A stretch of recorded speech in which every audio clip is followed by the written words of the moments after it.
Halo Mbak Yuyun, ditap-tap dulu Mbak Bunda Yuyun deh kok Mbak teh. Maaf ya.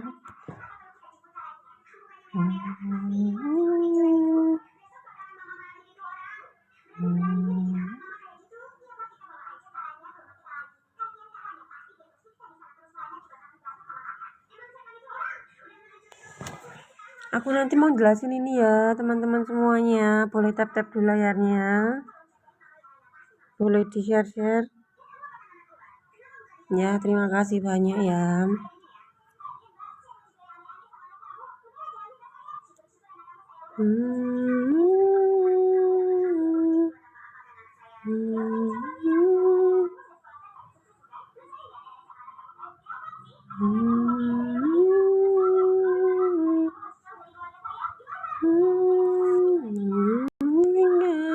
Of audio I can remember. It's me, Kak, it's me. Terima kasih sudah bergabung. Boleh di tap-tap dulu layarnya. Teman-teman Abdul Khalik 5636. Selamat bergabung teman-teman semuanya. Ya, sebelum saya memulai materinya nanti boleh di tap-tap dulu, boleh di share-share ya. Ya teman-teman semuanya ya. Saya akan menjelaskan apa yang saya tulis di sini. Ya, dalam satu surat apa ini? Surat Hud ayat 108 ya teman-teman semuanya ya. Oke ya. Ya, nanti saya akan menjelaskan tentang ini supaya kita punya paradigma atau pemikiran yang lebih dalam atau kritis ya, sehingga kita lebih mudah untuk mengenali siapa jati diri kita yang sebenarnya. Ya, sehingga kita mengalami sendiri pengalaman yang disebut surga seperti itu ya. Ya, silahkan teman-temanku semuanya boleh di tap-tap dulu layarnya. Boleh di tap-tap dulu layarnya ya. 1 menitan lagi ya saya mulai gitu ya. Terima kasih banyak.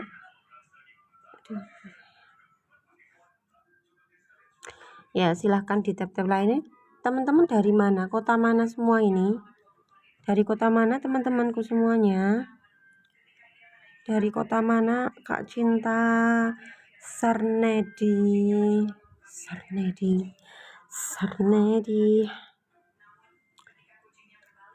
Hamba Allah Sianmo ya. Dari kota mana teman-temanku semuanya yang saya ini bergabung di sini? Dari kota mana? Ya. Ya, di sini ada surat, saya bacain ya teman-temanku ya. Ya. Artinya, adapun orang-orang yang berbahagia, ya. Adapun orang-orang yang berbahagia, maka tempatnya di dalam surga. Mereka kekal di dalamnya selama ada langit dan bumi, kecuali jika Tuhanmu menghendaki yang lain, sebagai karunia yang tiada putus-putusnya. Di dalam Al-Quran ini dijelaskan ya bahwa yang dimaksud ketika kita berada di dalam surga itu saat ada langit dan bumi ya. Nah, kemudian bahagianya hanya untuk penduduk surga, yaitu penduduk yang di dalamnya itu langit dan buminya masih ada. Maka di mana teman-teman bisa merasakan surga setiap detiknya. Ya, kondisi batin seseorang ya, teman-teman ingat kan ada yang namanya vibrasi, ada yang namanya frekuensi ya. Dari segi energi itu ada yang namanya vibrasi dan frekuensi. Nah, ketika kita tahu ya vibrasi atau frekuensi yang tinggi ya. Yang tinggi itu pada level positif, misalkan damai bahagia, tenang, bahagia tentram ya, menerima, itu ada di frekuensi yang tinggi. Nah, ketika kita berada di energi yang rendah seperti malu, takut, misalkan ya, malu, takut, habis itu tidak berdaya, putus asa ya, itu sedih ya, dia ada di level yang bawah. Maka di sini kita akan mengaitkan ya, antara yang dimaksud di dalam Al-Quran itu adalah surga dan neraka, ada dua ya. Surga dan neraka ini adalah apa? Di dalam ilmu energi dia apa? Dia adalah jumlah frekuensi ya, jumlah frekuensi, karena kita hidup di alam semesta. Nah, alam semesta ini itu berkaitan dengan energi ya. Kita setiap hari bersinggungan dengan yang disebut energi ya. Nah, energi ini berkaitan dengan, kalau di dalam Al-Quran ada surga dan neraka, maka ketika kita di frekuensi yang tinggi ya, kita sedang berada di rasa yang kenikmatan, damai, bahagia, tenang, itulah yang disebut aslinya surga. Nah, ketika kita berada di neraka, neraka itu kan panas gitu ya, gambaran atau itu simbol gitu ya, simbol atau gambaran gitu ya. Gambarannya apa? Gambarannya dia apa? Itu panas gitu loh, panas, nggak enak banget, tekanan ya kan.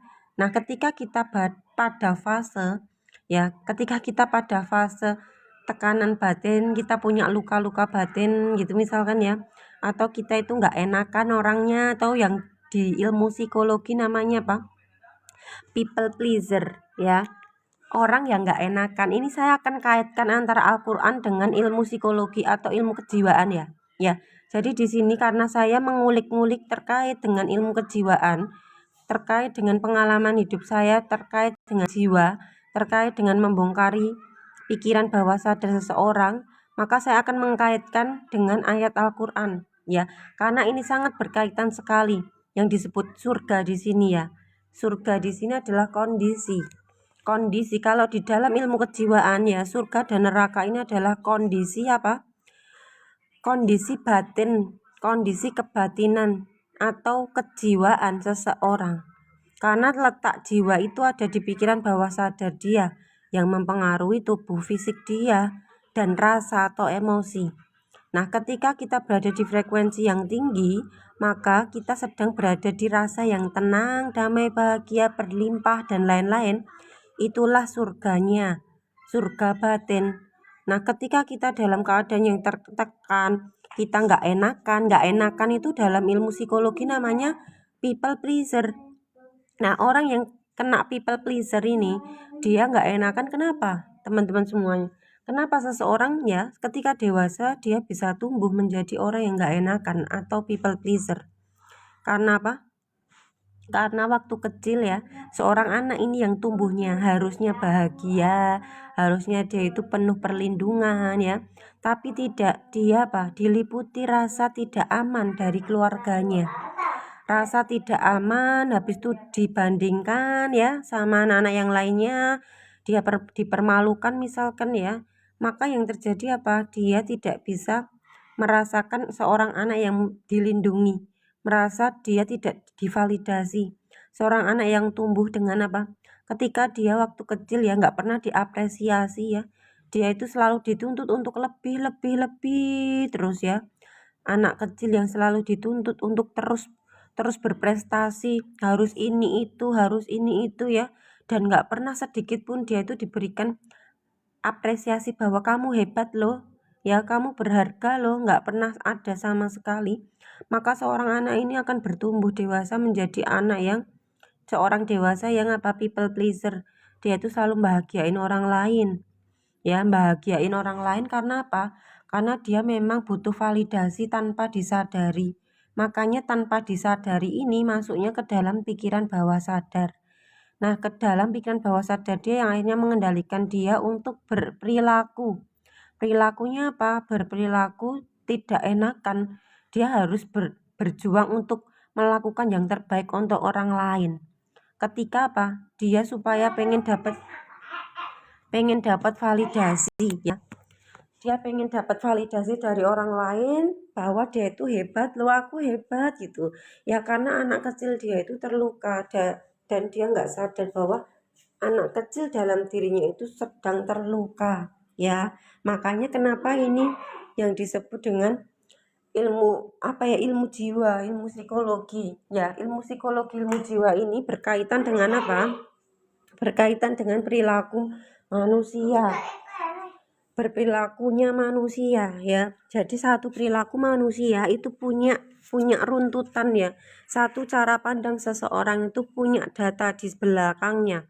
Satu perilaku manusia itu juga ternyata punya alurnya. Makanya luar biasa kita itu untuk menyelami ke dalam diri ya. Itu luar biasa berjuang atau kita mengenali diri sejati kita itu prosesnya luar biasa. Karena kita harus ternyata kita harus melepaskan satu persatu data-data pikiran kita atau diri palsu kita yang luar biasa banyak ini. Yang sejak kecil kita memang sudah kita sejak kecil tuh sudah disuruh untuk untuk punya diri palsu ya. Kita disuruh ini itu gitu ya. Karena itulah makanya ya diri palsu kita banyak, datanya banyak yang membentuk perilaku kita. Ya perilaku kita, makanya di sini ada yang disebut surga neraka. Kalau di dalam Al-Qur'an simbolnya surga neraka ya, tapi kalau di dalam ilmu kejiwaan ya dia disebut dengan kondisi psikologi orang atau energi seseorang. Ketika energi dia tinggi, maka dia sedang berada di nuansa surga. Ketika dia di energi bawah atau rendah, maka dia sedang di nuansa neraka ya. Nah di sini ya. Nah, di sini sudah dalam Al-Qur'an ya, bahasa surga itu apa? Surga, jannah adalah kebun. Ya, jannah apa? Jannah adalah apa? Jannah adalah kebun. Nah, kebun ini ya, teman-teman, kebun ini artinya apa? Di dalamnya keindahan dong, bahagia. Keindahan, bahagia. Bentar ya, aku tak wijik sih. Apa kok wijik dulu, bentar.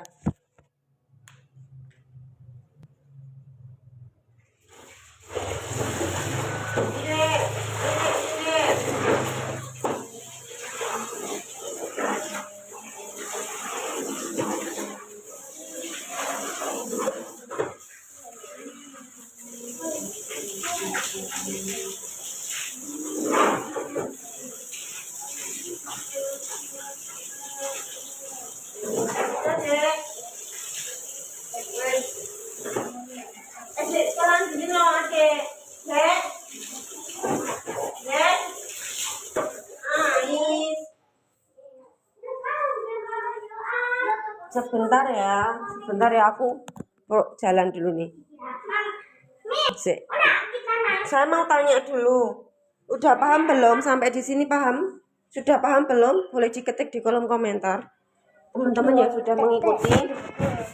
sudah mengikuti gimana? Paham belum nih? Ya. Gimana, sudah paham belum? Pahamkah teman-temanku? Sebentar ya. Terima kasih yang sudah follow aku ya. Gimana, paham belum teman-temanku semua? Yang saya jelaskan tadi paham belum nih? Pahamkah? Ya, jadi kalau di ilmu kejiwaannya, dalam ilmu kejiwaan, surga dan neraka adalah kondisi energi seseorang ya. Saat ada di atas, dia sedang berada di surga, saat di bawah dia sedang ada di neraka ya, gitu ya. Karena di sini udah jelas nih ya, bahwa surga itu selama ada langit dan bumi ya. Jadi waktu itu juga nggak ada, yang ada detik ini saat ini. Jadi kita bisa menciptakan surga kita detik ini. Saat apapun yang terjadi itu kita bisa nerima itu, maka kita sedang berada di surga. Tapi ketika kita sedang menolak itu, maka kita sedang berada di mana? Di neraka. Neraka itu artinya apa? Neraka, hawa yang panas kan, yang nggak nyaman kan. Nah ketika teman-teman sesimpel marah sama anak-anakmu atau marah sama siapapun, kamu sedang berada di neraka. Karena apa? Rasanya nggak enak banget, ya toh? rasanya di batin itu kan nggak enak, panas. Jadi panas itu tuh bukan maksudnya panas api ya, api yang kayak kompor gitu loh teman-teman, bukan kayak kompor itu ya, tapi panas rasa dari badan kita itu terasa ada sensasi fisik ya. Jadi ada sensasi fisik loh tubuh kita, makanya nyambung fisik kita sama pikiran ya. Makanya saat kita emosi marah-marah, badan kita kan panas, kayak ada hawanya nggak nyaman. Nah itu yang disebut naraka ya, atau neraka. Tapi kalau kita batinnya sedang bahagia sekali, ya kita sedang berada di kondisi surga. Makanya di sini kiasan atau yang disebut dengan Tuhan selalu bilang atau Allah selalu berkata ya, bahwa sedikit sekali orang yang mau berpikir. Ya tafakarun kan, ya toh. Nah makanya orang yang selalu berpikir tuh Allah itu senang. Berpikir itu bukan overthinking, beda ya. Kalau overthinking itu kita diombang-ambing sana sini, aduh nanti gimana ya itu, kalau gini gimana ya, kalau gitu gimana ya, itu namanya overthinking. Tapi kalau kita berpikir itu kesadaran kita yang sedang memakai pikiran, yang sedang memakai otak nih, kesadaran kita. Makanya kita bertanya kenapa ya gitu. Ya misalkan nih, kenapa ya kok kalau kita mau berislam tuh harus syahadat gitu misalkan, itu kan mau berpikir. Makanya ketika kita mau berpikir, Allah akan selalu menunjukkan jalannya kepada kita untuk mengetahui kebenaran, misalkan untuk mengetahui jalannya. Nah itu yang disebut yatafakkarun ya, tafakur, mengingat, berpikir ya, pakai pikiran, menggunakan pikiran kita untuk berpikir gitu loh ya. Ya seperti itu ya. Ada yang mau bertanya silakan loh di sini yuk. Yang mau bertanya, terima kasih Kak Manda. Thank you teman-teman semuanya yang sudah gabung di sini. Terima kasih ya. Selalu mensupport saya. Semoga senantiasa dialiri Allah keilmuan ya. Ya. Supaya saya bisa terus mengalirkan di sini ya, supaya semua bisa teralirkan dengan sebaik-baiknya ya. Seperti itu. Silakan teman-temanku yang mau bertanya boleh ya. Ya, beruntunglah barang siapa yang bisa berpikir dan merenung atas ayat ini. Gitu ya. Kita disuruh merenung loh sama berpikir kan ternyata ya. Disuruh merenung dan berpikir, disuruh berpikir ya. Teman-teman ini apa? Berarti surga itu ada psikolog yang bukan? Ya surga itu adalah kondisi psikologi masing-masing orang. Nah, teman-teman saya mau tanya, kalau surga dan neraka itu letak geografis tempat. Padahal kita itu nggak ada waktu ya, kita itu nggak punya waktu lah hasilnya. Waktu itu nanti itu nggak ada kan, waktunya ada saat ini, detik ini. Lah kalau misalkan itu sebuah geografis tempat, di mana coba? Di mana? Ayo, bisa nggak? Kita kan merenung ya di sini. Jadi gini, di sini tuh kita bukan pinter-pinteran enggak. Kita bukan sok pinter-pinteran bukan ya. Tapi kita coba berpikir dong gitu ya. Kalau ada letak geografis itu, kapan gitu loh kan, kapan kan adanya kan detik ini waktu, nggak ada nanti juga nggak ada kan. Kenapa kok kita bilangnya nanti ada 20 tahun lagi ada? Kenapa? Karena kalian tuh punya kalender gitu loh. Kalau punya kalender ya otomatis kalian tuh mengangan-angan nanti ada. Padahal nanti 1 menit lagi aja nggak ada loh, 1 detik lagi ada nggak? 1 detik lagi nggak ada loh. Seakan-akan aja karena kita punya jam. Jadi kita seakan-akan nanti 2 menit lagi gitu. Padahal ya nggak ada. Makanya aslinya kalau kita, kenapa ada jam? Kenapa ada jam? Karena jam itu kan buat memudahkan orang-orang ya, misalkan mau ketemuan jam berapa, mau memudahkan kita untuk beraktivitas itu loh maksudnya. Tapi kan akhirnya kita terbawa ilusi bahwa waktu itu ada kan. Lah ya itu, makanya sesimpel ini loh. Kita tahu loh bahwa apa? Apa? Loh, tak tulis di sini padahal di Al-Quran udah jelas kan. Selama ada langit dan bumi. Tapi kan orang kan nggak mau berpikir tapi dia menjas ya. Misalkan gini. Hah? Enggak, itu bohong. Loh, ini kan yang bilang Al-Quran sendiri loh. Selama ada langit dan bumi coba direnungkan. Berarti di mana letak surga? Ya ada di sinilah. Ya ada di bumi sekarang inilah. Makanya kita itu siapa? Kita adalah makhluk apa? Makhluk surga. Yang bun, makhluk surga kan, bener nggak? Makhluk surga kan. Makanya di sini saya akan mengaitkan ini terkait dengan kondisi jiwa orang. Sangat berkaitan sekali. Iya toh? Bener nggak? Loh, orang-orang yang berbahagia maka tempatnya di dalam surga. Selama apa? Ada langit dan bumi. Makanya nggak usah berangan-angan nanti. Maksudnya nanti tuh kapan, nanti kalau kita udah mati dan lain-lain. Yuk enggak. Tahu nggak sih teman-teman kalau orang mati itu yang mati apanya? Sudah selesai fisiknya loh. Apakah kita fisik tubuh? Coba saya mau bertanya ya. Apakah kita ini fisik tubuh? Apakah kita fisik tubuh? Kalau kita fisik tubuh, teman-teman tak tanya ya, pas kita tidur. Pas kita tidur kita tahu kan ada ngimpi apa nggak ngimpi kan tahu kan. Lah yang tidur itu kan badannya tok, padahal kesadaran kita nggak pernah tidur. Lah buktinya kita kalau bangun tidur tahu kita ngimpi apa. Habis itu pas bangun tidur kita nggak ngimpi kan juga tahu kan. Berarti kita itu kan bukan yang tidur kan, kita itu nggak tidur. Kalau nggak tidur berarti sifatnya siapa coba? Yang nggak tidur siapa? Sifatnya Allah kan. Makanya kan kita dikasih tahu bahwa Allah itu meniupkan ruh pada manusia. Lah kita kan ruhnya Allah kan. Iya enggak? Kita ruhnya Allah. Ya ruhnya Allah berarti apa? Tidak pernah mati. Yaitu kita aslinya. Tapi kita kan dikasih tahu ya bahwa kita nanti mati. Misalkan nanti digini gituin. Ya udah kita memposisikan diri kita itu adalah fisik badan loh. Padahal tak tanya lagi nih. Kita ya dulu. Kita nih. Kita itu dari mana coba? Kalau kita menganggap diri kita itu yang lahir, ceprot lahir dari ibu kita, itu kita. Nah, aku mau bertanya. Nah, dari bayi ya, dari janin bayi dalam kandungan ya. Dia itu kan ada sperma sama ovum yang ketemu.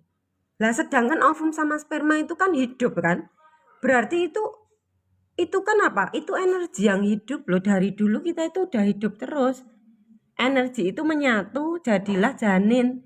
Janin lagi sampai 9 bulan lahir. Seakan-akan itu kita yang lahir, padahal kita itu udah nggak pernah lahir, nggak pernah mati juga. Ya toh? Nah kan kita kalau diruntut, kalau kita bayi, lah bayi itu asalnya dari mana? Bayi itu asalnya dari sperma sama ovum. Lah sperma sama ovum asal dari mana lagi kan diruntut terus. Lah ya itu kita sebenarnya cuma berubah-ubah wujud aja energi kita atau percikan ruhnya Allah yang berubah wujud. Makanya kita sebenarnya bukan badan ini. Ya kita ya kan. Kayak gitu kan maksudnya. Coba kita berpikir ya, jadinya dipakai pikirannya atau otaknya ini tuh buat mikir, merenung ya, bukan overthinking, bukan ya, tapi gini loh, merenungkan sesuatu, direnungi dulu. Oh iya, jangan di judgment dulu, kalau kita dapat ilmu apapun jangan menjudgment dulu ya, tapi jadikan apapun keilmuan yang kita dapat itu menjadi referensi kita ya, menjadi referensi kita, tapi jangan dibantah dulu, jangan untuk dibantah, tapi untuk menjadi referensi kita ya, supaya kita nanti bisa punya banyak referensi dan kita bisa merenungkan itu semua gitu loh. Direnungi itu kita itu mikirnya dalam, mikir dalam tuh bukan kepikiran ya, mikir dalam tuh gini loh. Oh ya kok bisa ya, oh kayak gini, oh bener ya, misal gitu ya. Lah itu loh namanya kita berpikir mendalami ya, kayak gitu. Makanya Allah selalu bilang dalam Al-Quran ya, Allah selalu bilang apa? Bagi hambaku apa, bagi manusia yang mau berpikir. Lah mau berpikir kan berarti memakai pikiran dia untuk lebih dalam kan, lebih dalam, menggali lebih dalam, kayak gitu maksudnya ya. Silahkan yang mau bertanya.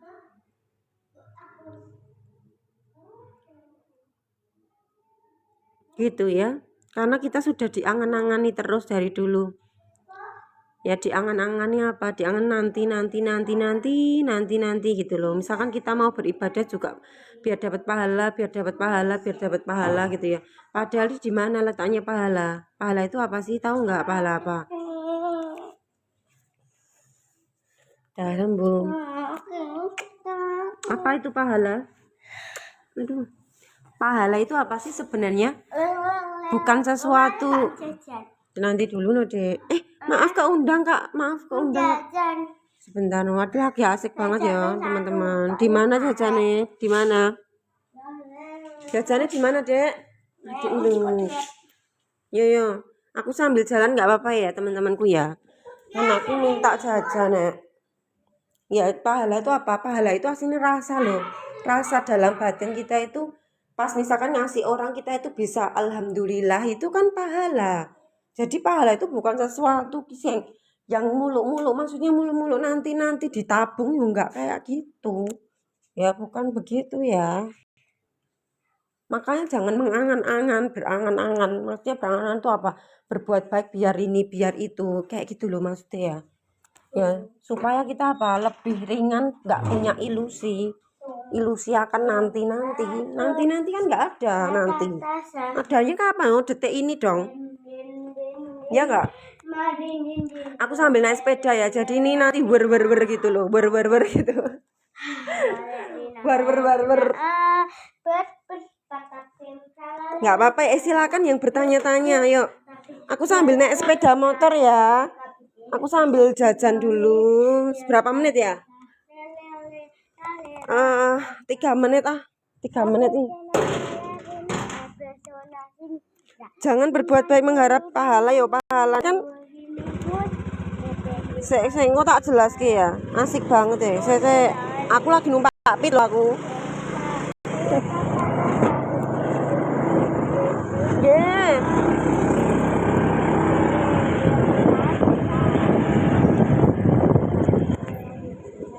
Aduh ya ampun.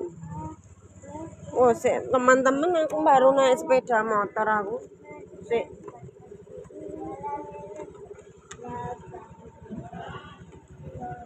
Nanti dulu ya. Iya mbak neng tetangga ini loh, dekat rumah sebenarnya ini harus naik sepeda. Kalau jalan kaki lama apa capek dong. Kedengaran nggak mbak? Aku toh sambil ngomong-ngomong loh, sambil nanggo HP sambil HP tuh kok. Terus gak apa-apa ya, pokoknya isone kayak ngene. Bisanya kayak begini, jadi diterima aja.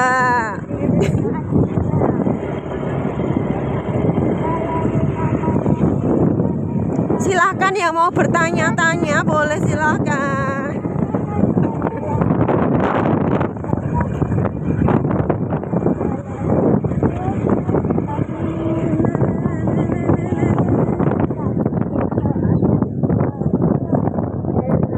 Yang tanya intinya apa tadi nggak dengerin aku jelasin mesti ya, nggak jelasin, nggak ngerti mesti, nggak kerungu jelas kekat awal mau mesti. Hati-hati mbak, wes tekan loh, sudah sampai di lokasinya yang jualan ini, sudah sampai teman-temanku. Silakan loh yang mau bertanya.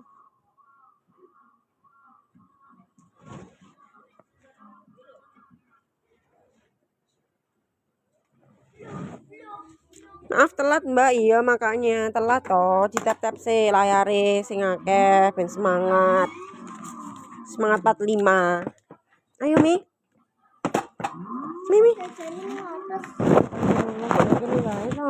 anakku njaluk jajan ning bedonggon coba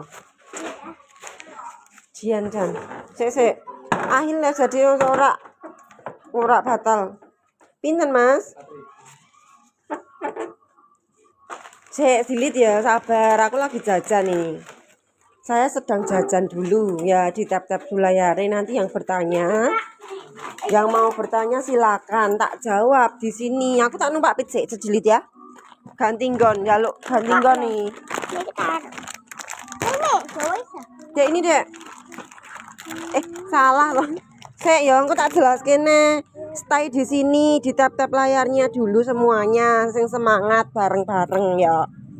Ya oke ya, tak numpak pit sedilit ya, tak jajan ke anakku sih. Engko disambung nih sedilit ngkas. Di tap-tap dulu layarnya ya, oke.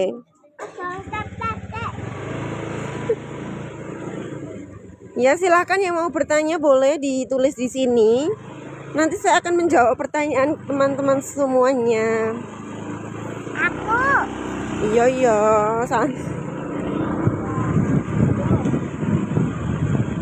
Makasih ya sudah tap-tap layarnya ya, sudah mensupport TikToknya Zero Ismi untuk terus berbagi-bagi, untuk terus membagikan apa yang Tuhan titipkan, alirkan ya. Semoga menjadi manfaat terus ya buat kalian semuanya, buat saya juga, terutama buat aku.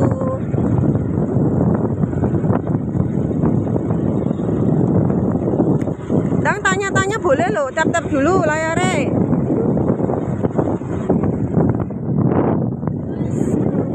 Makasih Bun, udah dikasih aku udah dikasih apa, gift, Masya Allah, terima kasih ya. Bentar ya, aku tak jajan sih, nanti kalau aku habis jajan tak jelas lagi ya teman-teman semua. Kayak lagi rame-rame ini, lagi asik-asik energinya ya, energinya baru menggebu-gebu banget, tahu nggak ya. Sudah, ini adalah Pak iklan-iklan yang harus dijalani di sela-sela live. Anakku minta jajan dulu, jadi aku jajan dulu, nggak apa-apa ya. Ya semoga teman-teman menerima apa adanya seperti ini yang bisa saya berikan kepada teman-teman semuanya. Iklan ya iki karo ngomongan kan numpak pit lho, iki karo nggawa HP, karo ngomong-ngomong. Ya Allah.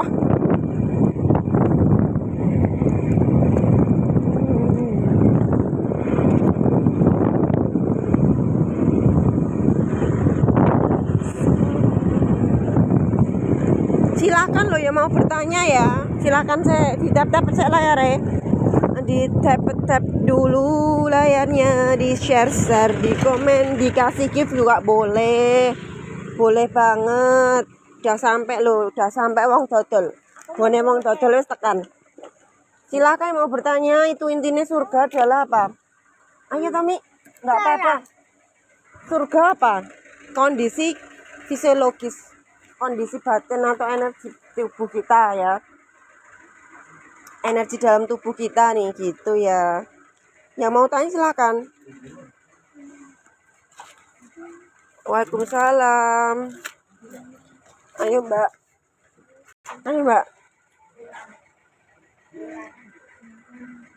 Yuk gitu ya. Yang mau tanya silakan. Udah paham, saya tak tanya sih. Teman-teman sudah paham semua? Sudah pahamkah teman-temanku semuanya? Ada yang belum paham nggak? Kalau belum paham nanti tak ulang lagi. Silakan komen dulu ya. Siap?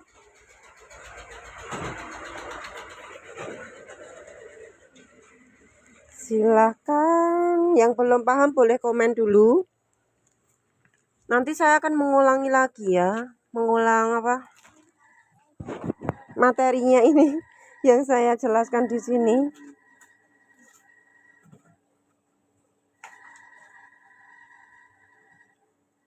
Ya aku belum bahkan telat ya. Udah itu tok ya. Itu tok satu ya. Kan ini harganya udah pas uang mie. Mas ini berapa Mas? Niki 500 jelly. Tak jelaskan ya Mbak. Hari kisah tak OTW mulai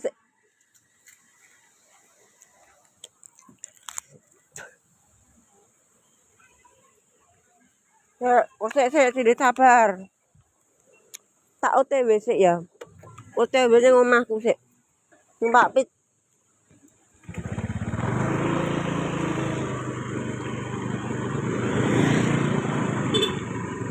Ya. Aduh. Ibu.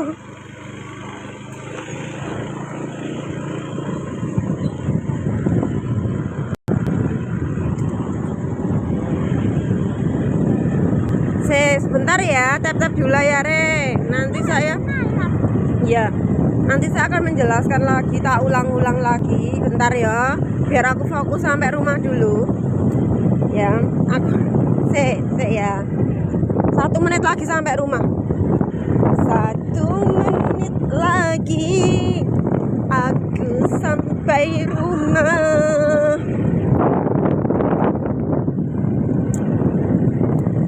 Suaranya kemeresek banget gak sih? Kemeresek gak? Aku sambil naik sepeda motor.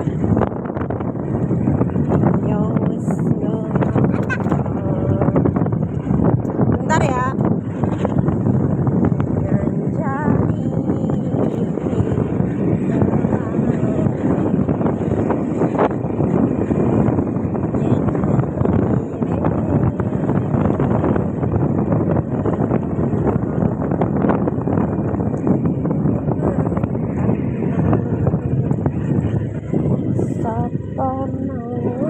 Bentar.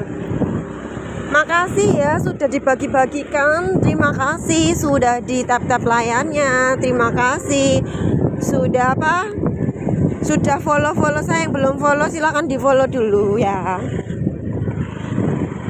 Yang akhirnya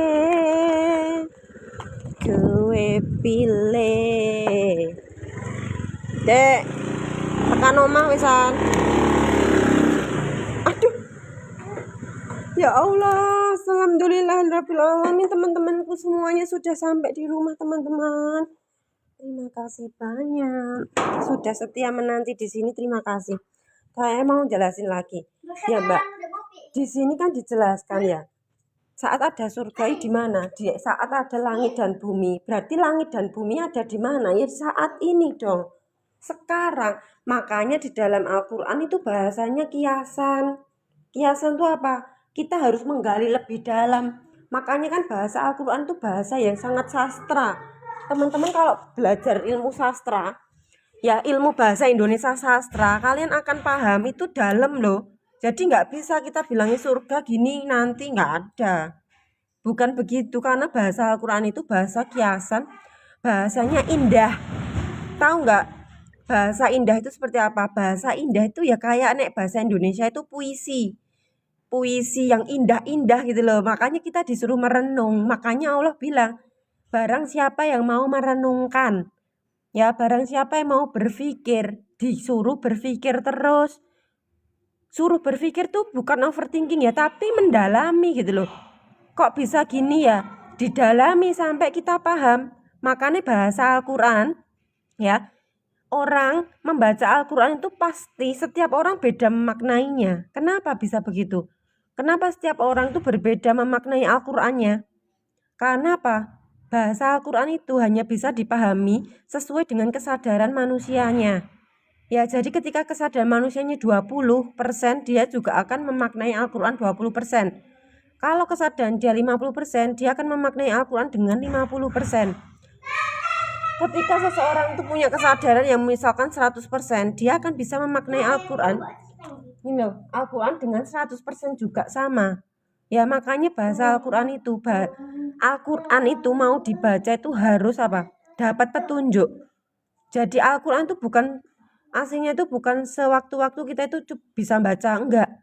Justru ya kita harus punya petunjuk hidup dulu, petunjuk dari dalam, dari Tuhan, supaya kita mampu membaca Al-Quran itu dengan sepenuh hati atau kejernihan.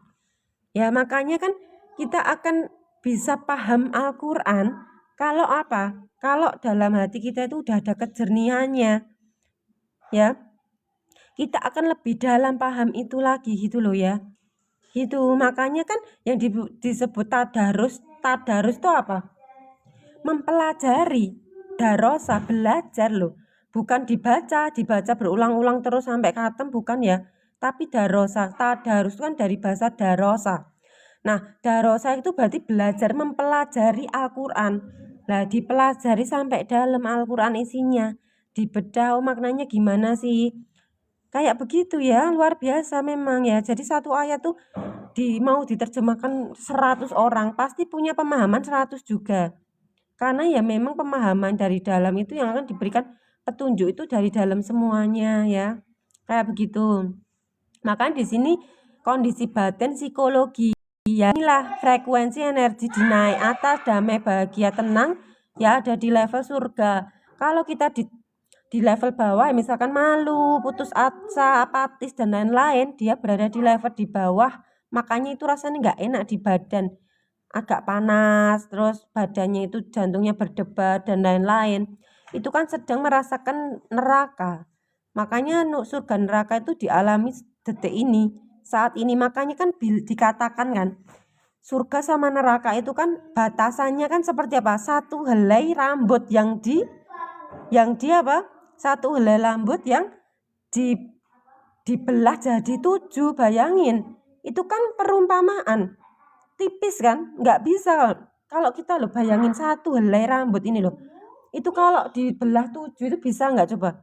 Tipis lah, makanya tipis ini disebut apa? Batasannya surga sama neraka itu tipis banget. Tipis banget. Atau jembatannya itu ya tipis. Kenapa tipis? Karena ini adalah kondisi psikologinya orang, kejiwaan orang. Makanya diibaratkan dalam Al-Quran itu seperti apa? Seperti satu rambut yang dibelah jadi 7. Ya di situ. Itu kan kita harus merenung, masa ya ada kayak gitu. Ya itulah kondisi psikologi. Kalau kita dari neraka ke surga kan langsung set kan, langsung secepat gitu loh, secepat kilat gitu loh. Lah ya itu karena apa? Ketika kita mungkin dalam merasakan neraka ya, kemarahan saat ini, dan tiba-tiba kita bisa nerima, maka kondisi neraka itu awalnya neraka jadi bisa di surga, langsung cepet set gitu loh, energinya dia langsung naik dari yang dia kemarahan di bawah, levelnya udah di bawah, dia langsung naik ke tinggi. Seperti itulah energi ya gitu ya. Ya abadi, kekal di dalamnya kan selalu abadi. Itu kan abadi, yang disebut kekal di dalamnya abadi itu apa? Kita adalah makhluk energi yang abadi, kekal terus, hidup terus. Energi kita energi ya. Kan kita ruh kan, kita ruhnya, percikan ruhnya Tuhan kan. Makanya di situ kita kekal itu nggak mati. Lah ya itu adalah kita. Kita adalah percikan ruhnya Tuhan yang nggak pernah mati. Tapi kita seakan-akan merasa kita akan mati ya nantinya, dikubur misalkan ya dan lain-lain gitu kan. Padahal yang dikubur apa? Badannya ada, bukan kita. Badan itu ada komponen apa? Komponen badan itu ada tanah ya, satu tanah, air, gas, udara. Dia nanti akan kembali lagi ketika badan kita itu udah di kuburan ya, badan ini di kuburan, maka itu akan kembali jadi tanah ya. Dia itu akan mengurai jadi apa? Udara, jadi tanah lagi ya, jadi gas, seperti itu ya, akan kembali pada unsur-unsurnya. Makanya kan sel sperma itu dari mana? Dari saripati, tanah. Kehidupan dimulai dari tanah kan, dari saripati tanah loh ya, sel sperma. Makanya itu hidup terus, berkembang biak terus, hidup terus ya, berubah bentuk aja, berubah-ubah kayak gitu loh ya toh. Paham nggak di sini? Jadi suka itu saat ini. Iya kekal surga ini saat ini, detik ini. Maka nggak ada waktu kita kekal di dalamnya. Kita itu kan energi yang nggak pernah mati. Makanya selalu ada. Kita kekal terus, kekal di dalamnya. Kekal ada di sini terus, di sini loh, nggak kemana-mana. Gitu ya. Semoga nanti diberikan pemahaman ya Kak, lebih dalam ya Kak. Karena ini hanya cerita, tapi ini harus dialami. Makanya sesuatu yang kebatinan itu kalau dijelaskan tuh agak susah. Paham maksud saya? Susahnya itu kalau dijelaskan orang tuh ya nggak paham. Tapi yo kalau mau dijelaskan lebih detail itu nggak bisa dijelaskan gitu loh maksudku ya. Ada yang mau bertanya silakan. Oh iya teman-temanku semuanya, aku mau promosi ya. Besok hari Sabtu saya mengadakan kelas heroisme finansial. Kelas heroisme finansial itu tentang teman-teman jika ada utang ya atau dan lain-lain, kita nanti akan mengenali diri kita yang sebenarnya, baru kita akan bisa mendapatkan petunjuk dari dalam ya, untuk menyelesaikan, untuk mendapatkan keajaiban hidup lagi ya. Jadi sarana hutang yang banyak itu menjadi sarana masuknya kesadaran kita, bangun dari tidur kita. Gitu ya. Silakan yang mau daftar di nomor saya ya, ada di bio saya nomornya seperti itu ya. Ini juga yang saya dapat gambaran Bun. Iya, karena saya kan bahasnya kondisi jiwa. Jadi kondisi jiwa ini akan saya kaitkan dengan surga neraka. Ya, itu juga kondisi jiwa, gitu ya. Kenapa Ustaz banyak menceritakan surga neraka? Selamat saya tak tanya. Teman-teman, saya bilang di sini ya, jangan pernah percaya dengan apapun di luar diri kita dulu. Kalau kalian punya info ditampung, jangan dipercayai. Saya selalu bilang jangan dipercayai, ditampung. Tampung itu apa? Jadi referensi. Paham maksudku? Sekarang saya mau tanya orang-orang ya, kalau cerita surga neraka setelah mati, emang dia udah pernah mati? Tak pernah nggak? Kalian harus percayanya gini dong. Lah orang aja nggak ada ya orang mati balik lagi ke sini dan cerita misalkan ya, yang udah benar-benar mati loh ya, mati dan nggak bakal ke sini lagi kan nggak ada toh. Nah terus kita itu harus mikir dulu. Jadi apa? Kalau kita pakai pikiran mendalam, kita nggak bakal mudah ditakutin. Ya teman-teman, saya mau cerita di sini. Saya punya pengalaman karena saya dari dulu ditakut-takutin ya, waktu kecil tuh mau ibadah takut ini. Kalau nggak sholat takut neraka nanti disiksa dan lain, dan itu aku terus lakukan loh. Jadi setiap aku sholat tuh aku karena takut nanti masuk neraka, nanti disiksa dan lain-lain. Akhirnya dari kecil aku sholat. Itu ternyata dasaranku apa? Dari ketakutan dari guru-guruku, ustadz-ustadz yang misalkan menceritakan gitu, dan akhirnya aku harus bersolat. Kalau aku nggak sholat aku takut neraka, aku takut disiksa. Tahu nggak? Dulu ya, saya bentar. Ini asik banget ini, saya delete. Lah ya tak cerita nih. Jadi ini jihad ya, maksudnya ini jihad saya di sini dalam rangka apa? Saya nggak mau ya teman-teman tuh merasakan seperti saya. Jadi badan saya tuh sampai tahu nggak di titik aku terkena psikosomatis. Ya, saya terkena psikosomatis di mana badan saya ketakutan, dan saya pas sholat tuh badan saya ketakutan loh. Dan itu muncul pikiran nanti kalau mati gimana, takut mati. Bayangin. Dan disitulah saya mengulik diri saya, mengulik isi kepala saya yang ternyata selama ini ibadah saya itu apa? Karena ditakut-takutin loh. Ternyata saya ketemu titiknya. Waktu dulu saya pernah diputerin film tentang siksa kubur waktu saya sekolah. Makanya kenapa saya menciarkan di sini ya. Saya tuh mendakwahkan ya, bahasanya itu menciarkan di sini ya. Ya, kita punya cara sholat jiwa masing-masing. Ketika kita sholat karena ditakutin, maka tubuhmu itu takut suatu saat nanti badanmu itu akan memberontak, badanmu nggak kuat. Karena pada dasaran kita beribadah itu karena takut neraka, takut disiksa. Ya, jadi sayangi tubuh kita. Maka di sini kenalilah dirimu ya, karena kenal diri itu mengenal Tuhan kita. Kalau sudah mengenal Tuhan kita, akhirnya apa? Kita akan tahu cara ibadah sholat kita apa. Sholat itu bukan gerakan ya. Makna sholat lebih dalam itu apa? Doa. Ya, makna sholat lebih dalam itu bukan yang gerakan misalkan ya sholat subuh, zuhur, asar, maghrib, isya misalkan gitu ya. Lebih dalam bukan hanya gerakan. Ya, sholat itu adalah doa. Doa sama dengan terhubung. Sholat kan artinya doa.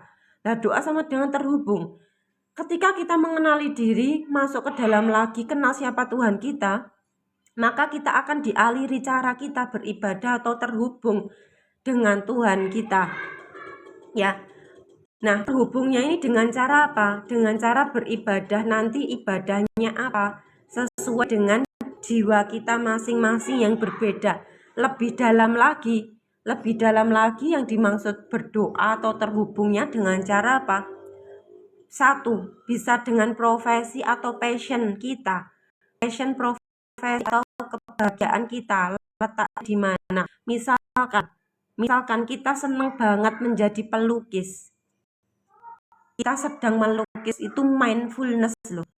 Mindfulness itu saat ini, detik ini benar-benar nggak kenal waktu, kita benar-benar melukis ya. Melukis dengan keindahan, disitulah kita terhubung dengan jiwa, dengan ruh, jiwa dan ruhnya kita itu terhubung dengan Tuhan loh. Makanya kalian bisa berkarya. tidak kenal waktu lah. Disitulah akhirnya jadi ibadahmu, cara terhubungmu di dunia ini. Tapi orang tuh menilai sholat, menilai yang disebut ibadah itu kan sholat gerakan misalkan gitu ya. Ya toh. Tapi mereka itu tidak memahami bahwa passionnya dia, kebahagiaan dia saat melakukan sebuah aktivitas, dia itu merasa cinta, bahagia, dan menjiwai, itu bukan dianggap ibadah. Padahal itu sejatinya ibadah jiwa kita, ruhnya kita, ibadahnya ya di situ. Terhubung dengan Tuhan, tidak kenal waktu. Makanya saat kita melakukan hal yang sangat menyenangkan, kita tidak tahu waktu, kita lupa waktu, bahwa loh kok udah 5 jam ya, kok sudah 5 jam ya, kok nggak terasa. Lah di sini yang disebut apa? Waktu adalah ilusi. Ketika kita ketemu sama orang yang kita senangi, maka waktu itu terasa sangat cepat sekali. Ketika kita bertemu sama orang yang sangat nyebelin, 5 menit itu berasa 1 jam. Makanya di sini ilusi. Kenapa? Karena ini ranah psikologi semuanya, atau ranah batin kita. Ya, saat batin kita benar-benar terhubung dengan Tuhan, maka nggak ada waktu. Maka di sini disebut apa? Menyatu. Kalau bahasa Jawanya manunggaling Gusti. Bersatu dengan Tuhan, satu kesatuan, dan akhirnya nggak ada lagi aku, yang ada adalah Tuhan.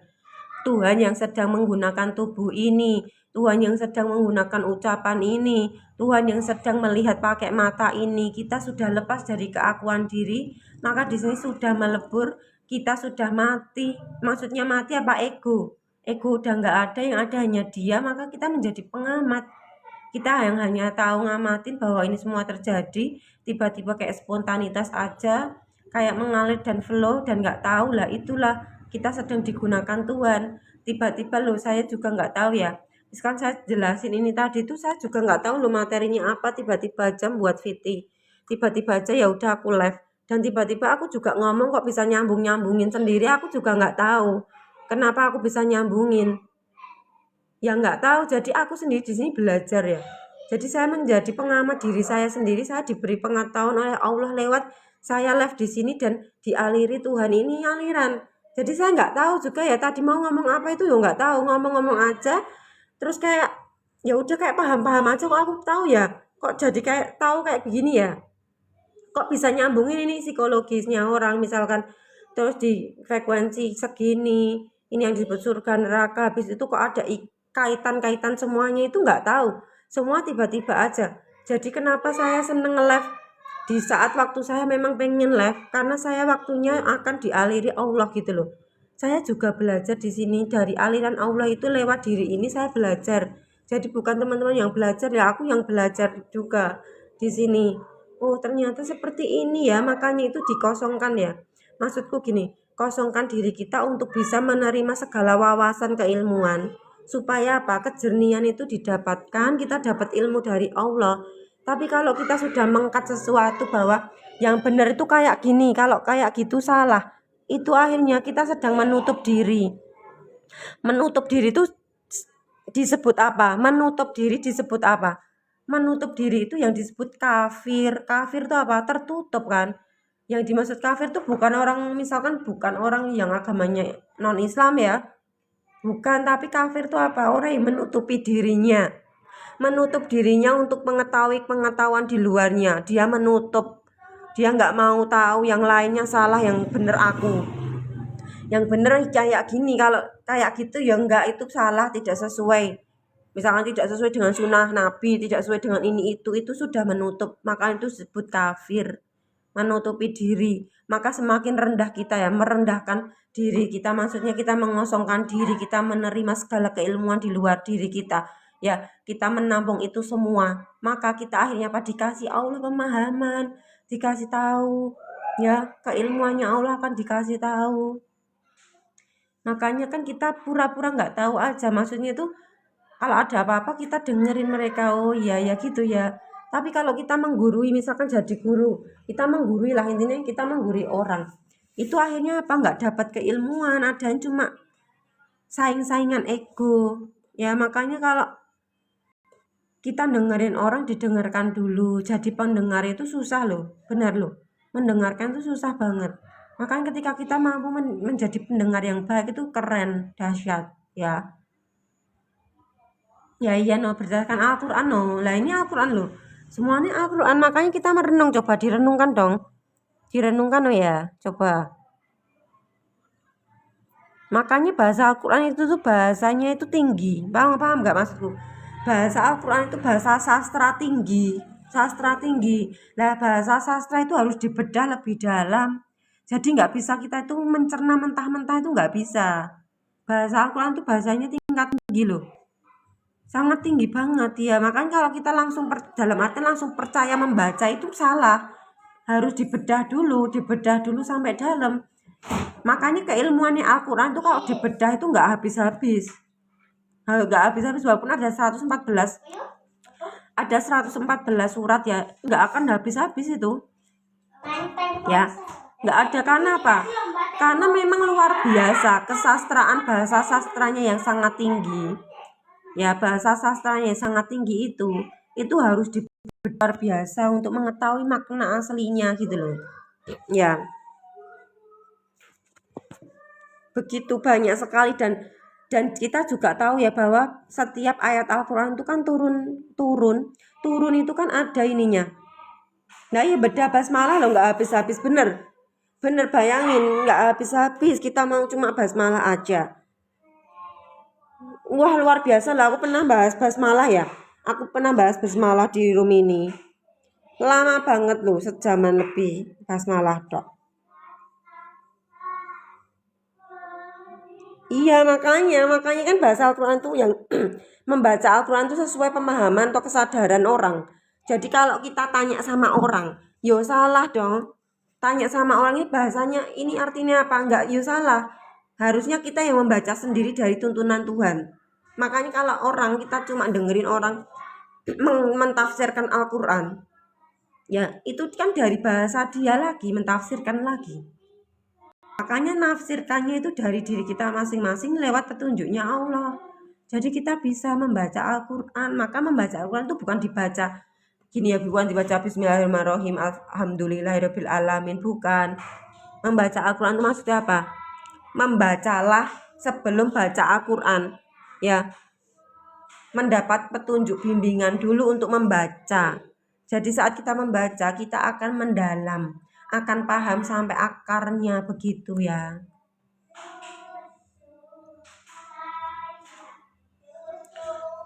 Ada yang mau bertanya nggak? Terus surga neraka itu katanya setelah jasad kita mati itu aduh tadi aku udah jelasin kak. Lah itu jasadnya kita, jasad mana kak? Kita kan nggak punya jasad, kita kan kesadarannya ini kan bukan tubuh kita kan. Jadi ini kan tubuh lah, terus tubuh udah mati. Kita kan nggak pernah mati karena kita adalah energi. Makanya kita abadi selamanya. Abadinya kita juga sama seperti sifatnya Tuhan Allah gitu loh. Sama kita. Makanya kita ini luar biasa loh, dahsyat. Mengalami perjalanan jiwa kehidupan di bumi. Ya. Waalaikumsalam Bunda Eca. Yang mau tanya lagi silakan.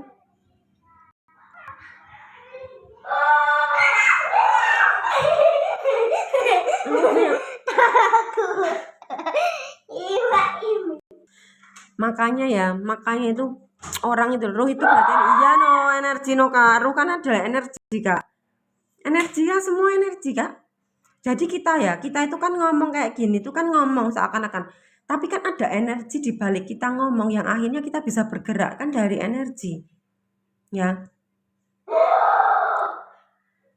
Ya terserah Pak Haryanto, ikuti kata hati aja Pak, ikuti kata hati Pak. Nanti akan dipahamkan sendiri. Kok kayak gitu toh? Ini dia anu ya.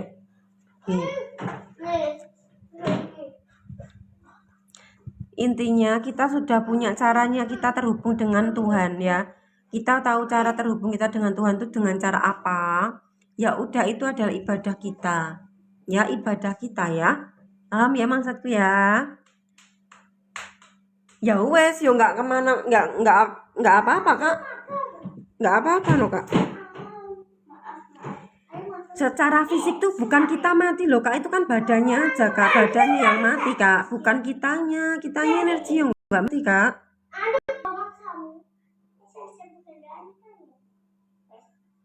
Ya, fisik akan kembali pada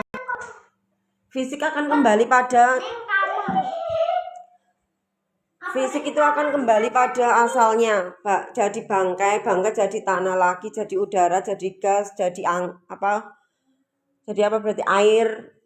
Ya wes, kembali pada sumber-sumbernya lagi. Terus kembali lagi sel sperma dari apa namanya, yaitu reinkarnasi. Itulah reinkarnasi itu berarti apa? Mati hidup, dihidupkan lagi, mati lagi, kan ada. Kapan-kapan tak bahas ya, mau nggak teman-teman bahas reinkarnasi? Ada ayatnya loh, ayat di dalam Al-Qur'annya reinkarnasi, oke? Ya, adalah setelah dimatikan dihidupkan lagi, dimatikan dihidupkan lagi, ya, paham maksudku? Ya, ada di dalam Al-Quran ya. Ya, mau ya tak jelaskan ya. Ada di dalam Al-Quran juga. Bukan keluar, nggak keluar sih. Bukan keluar masuk ya maksudnya. Ya standby, rohnya selalu standby, dipegang, maksudnya masih digenggam Tuhan ibarat gitu ya. Standby itu bahasanya, itu roh kita itu standby kalau tidur, makanya terjaga itu apa? Tahu ini aku sedang ngimpi apa enggak gitu loh. Yang tidur siapa? Ya badannya rileks istirahat, tubuh fisiknya, tapi rohnya enggak, rohnya itu terjaga. Nah makanya kita tahu, oh saat di malam aku ngimpi apa, tadi malam aku nggak ngimpi, tahu kan? Dek adek. Iya kan, kita kan tahu kan bahwa kita sedang ngimpi apa enggak, tahu kan? Bener nggak? Ya di situ. Makanya itu apa ya? Ya inilah loh, badan kita dari kecil udah diajarin untuk bertarung. Bertarung apa? Berjuang kita itu badan fisik, sel tubuh kita itu berjuang terus. Makanya aku kan pernah ngalamin ketakutan terus ya, beneran loh, badanku ketakutan, bukan aku, Dek, Umi di sana sambil ngecas ya, Dek. Ya jadi bukan perasaanku takut, kalau cuma perasaan gampang ya, tapi ini di badan ya. Kenapa kok bisa? Karena sel tubuh kita itu merekam apa yang udah kita pikirkan loh, yang udah tertanam di pikiran kita itu, dia itu ngerekam di badan. Makanya kalau teman-teman ya, dasaran kita itu sholat karena takut, misalkan takut dosa, takut neraka, gampang ditakut-takutin, badanmu itu udah ngerekam di sel tubuh. Jadi sel tubuhmu suatu saat akan meledak. Makanya itu disebut apa? Kiamat. Kiamat itu apa? Hancur apa? Hancurnya semua data di dalam kepala kita, dan kita merasa siksa kubur di dalam tubuh kita itu, ketakutan, rasa apa, tubuhnya udah ketakutan, itulah siksa kuburnya aslinya ya, itulah siksa kubur aslinya. Dan saya mengalami itu, mengalami siksa kubur, mengalami kiamat ya. Jadi semua program di pikiran saya itu bertarung, tahu nggak? Sampai di kepala saya sampai panas loh kepalaku, karena apa? Bertarung ya. Saya merasakan, saya menyaksikan loh, satu program ini ke program lainnya, sampai pikiran drama muncul, akhirat muncul, disiksa, di lain-lain itu, sampai muncul seperti itu. Makanya di sini saya menciarkan, di sini saya mendakwahkan atau menyampaikan kepada teman-teman ya, ketika ternyata saya itu harus mengalami seperti ini, dan ini harus saya sampaikan ya. Ini adalah petunjuk dari Tuhan, dari Allah, yang harus saya sampaikan pengalaman saya sendiri. Jadi saya bukan dari teori-teori aku baca, enggak, tapi saya mengalami sendiri yang disebut apa itu kiamat. Makanya saat ada kiamat, kita kan nggak bisa kemana-mana ya, itulah karena ada di dalam diri kita ya. Makanya dihancurkan, malah justru dari hancur itu dibangkitkan. Makanya orang yang mau bangkit kesadarannya, dia harus dihancurkan dulu. Apa yang dihancurkan? Sistem pola-pola pikiran dan lain-lain yang ada di kepala dia, sampai yang udah ada di badan dia. Makanya disiksa, namanya siksa kubur. Kubur itu tempat kita berada, ada di badan ini, bukan di kuburan gitu loh ya. Yo energi, yo nggak tahu kak, energi kan bisa berubah bentuk ya, tergantung dari sumber energinya dong. Nggak tahu dong aku kak, berubah bentuk. Nggak tahu pak, aku mati suri. Saya ngalamin cuma beberapa menit tapi sakit banget, dicabut paksa di hati yang kita masukkan. Ya menyakitkan, makanya menyakitkan sekali, makanya dilepasin semua data-data kayak anak kecil dulu. Anak kecil tuh kan nggak ada data. Iya, makanya menyakitkan, makanya teman-teman kan tahu nggak, di tahun 2025 ini kebangkitan kesadaran itu mulai. Kenapa? Karena frekuensinya bumi memang harus bangkit, frekuensi dari segi energi besar. Maka kenapa sekarang itu banyak orang-orang gelisah, takut ini itu dan lain-lain. Karena apa? Frekuensi bumi ini sudah mau selaras, mau ini loh naik kesadarannya. Bumi juga ia selaras, makanya manusia ada yang gelisah ya tanpa sebab, dia itu bingung sama hidupnya ya karena ini dia dipaksa. Ya dia itu dipaksa untuk apa? Untuk naik kesadarannya. Maka kalau kita sekarang tidak melepaskan semua konsep-konsep itu dalam otak pikiran kita, ya itulah, yuk kita berproses bersama ya, maksudnya berproses satu-satu. Ya semoga dimudahkan oleh Allah ya untuk senantiasa mengosong atau melepaskan segala data-data pikiran kita sampai akhirnya kita itu seperti anak kecil loh. Anak kecil yang selalu bahagia dengan hanya mendapatkan permen aja, yang hanya dia itu mendapatkan mainan yang kecil dan dia bahagia. Lah itulah sejatinya kita yang harusnya harus apa ya, damai bahagia tanpa sebab. Ya itulah diri sejati kita. Maka diri sejati kita yang sudah ditipu oleh diri palsu yang sudah lama ditempel diri palsu, dia akan meronta, dia akan gimana caranya, dia pengen kembali, jiwanya dia itu pengen kembali sama Allah. Nah makanya kita gelisah, kita takut, kita banyak masalah, itulah panggilannya jiwa kita untuk balik ke rumahnya Allah. Itulah yang disebut dengan apa? Kita kembali ke rumah ya. Makanya di situ jiwanya meronta ya, dia pengen pulang gitu loh, pengen pulang pada diri sejatiku gitu loh. Aku mau pulang kayak gitu loh. Lah kita yang mengantarkan itu yang disebut mati saat hidup, mematikan diri palsu dan kita ketemu diri sejati gitu ya. Orang yang melanjutkan pesugihan bisa menyatu jika ketika meninggal. Nggak tahu Pak, aku Pak. Kayak gitu ya teman-teman semuanya ya. Saya hanya menyuarakan apa yang pernah saya alami di sini. Semoga ini menjadi apa ya, yang saya suarakan ini sudah sesuatu ya, maksudnya dari Tuhan tuh saya disuruh menyuarakan ini. Semoga teman-teman paham akan yang saya sampaikan di sini. Jadi ini bukan sekedar omong-omongan saya teori ya. Jadi ini adalah pengalaman real yang saya alami ya. Ya jadi makanya selalu komunikasi sama diri. Kenapa? Karena dirimu itu di dalamnya ada Tuhanmu ya, di dalamnya ada Tuhanmu itu akan menunjukkan kamu kemana kamu harus melangkah, kemana kamu harus ketemu dirimu sendiri. Tiba-tiba ketemu ini itu, itulah caranya Allah untuk apa? Untuk menemukan, untuk kita bisa kembali pada diri kita yang sejati. Selama kita udah lama banget pada diri yang palsu kan ya kan. Makanya semakin banyak orang kaya tapi nggak bahagia misalkan ya, dia hampa sama hidupnya. Kenapa hidupku kayak gini, kok hampa banget? Nah itulah panggilan jiwa.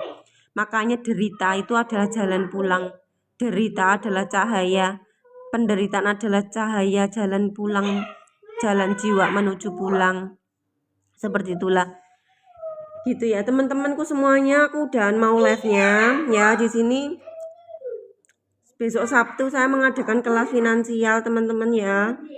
Kelas finansial itu di situ kita akan melepaskan dogma-dogma pikiran kita bahwa sadar tentang keuangan atau finansial kita ya, yang sudah luar biasa banyak, yang akhirnya membelenggu kita untuk tidak punya jalan mendapatkan rezeki ya, karena tertutup oleh mental block yang ada di pikiran kita, sehingga itu menutupi kita mengenali diri sejati kita. Maka teman-teman yang mau bergabung di kelasnya besok Sabtu mulainya ya, bisa daftar di nomor saya ada di bio Zero Ismi, diklik ada bio di situ, dan di situ ada link YouTube saya. Silakan teman-teman yang mau mendengarkan link YouTube saya bisa diklik di situ ya. Terima kasih banyak atas waktunya yang sudah membersamai saya ya.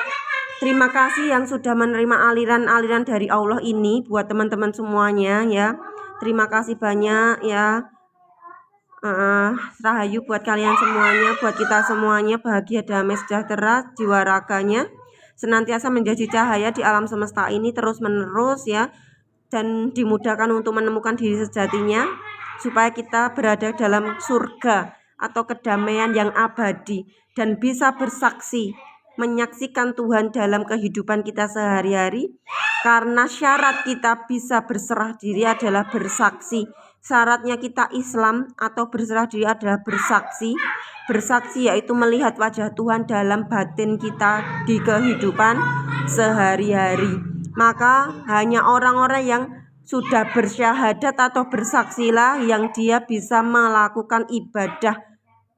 Maka temukanlah, maka bersaksilah terlebih dahulu dalam hidup sehari-hari supaya kita bisa melakukan doa atau sholat atau keterhubungan akan terjadi dalam hidup kita. Terima kasih banyak teman-temanku semuanya. Saya sangat bahagia sekali di sini karena sudah mengalirkan ya apa yang sudah Tuhan titipkan ini, saya alirkan kepada diri saya sendiri dan teman-teman semuanya. Semoga ini semua akan terus ada terus ya sampai kapanpun, menjadi cahaya di live ini buat teman-teman semuanya. Terima kasih banyak, thank you semuanya. Yang belum follow saya silahkan di follow semuanya ya. Terima kasih yang sudah support ya, sudah support akun Zero Ismi ini ya.